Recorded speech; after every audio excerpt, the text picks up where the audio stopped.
இன்றைய தினம் கச்சத்தீவை மீட்க வேண்டும் என்று இன்றைய முதலமைச்சர் பேசுகிறார். யார் தாரவாத்து கொடுத்தது?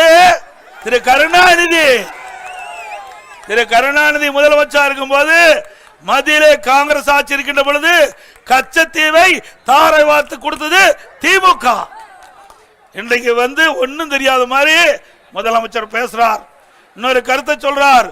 நாங்கள் தமிழ்நாடு அரசு தொடர்ந்து வற்புறுத்தி வருகிறது, கச்சத்தீவை மீட்க வேண்டும் என்று மத்திய அரசு கண்டுகொள்ளவில்லை என்று ஒரு பொய்யான குற்றச்சாட்டை, ஒரு பிம்பத்தை ஏற்படுத்துகிறார். திரு ஸ்டாலின் அவர்களே, திராவிட முன்னேற்ற கழகத்தைச் சேர்ந்த நாடாளுமன்ற உறுப்பினர்கள் 16 ஆண்டு காலம் மத்தியிலே ஆட்சி அதிகாரத்திலே இருந்தீர்கள். அந்த 16 ஆண்டு காலம் ஆட்சி அதிகாரத்தில் இருக்கின்ற பொழுது இந்த கச்சத்தீவு உங்களுக்கு கண்ணுக்கு தெரியவில்லையா? இந்த மீனவர்கள் உங்களுக்கு கண்ணுக்கு தெரியவில்லையா?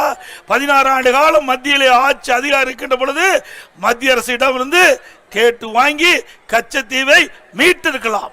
மீனவர்கள் மீது அக்கறை இல்லாத கட்சி திமுக கட்சி.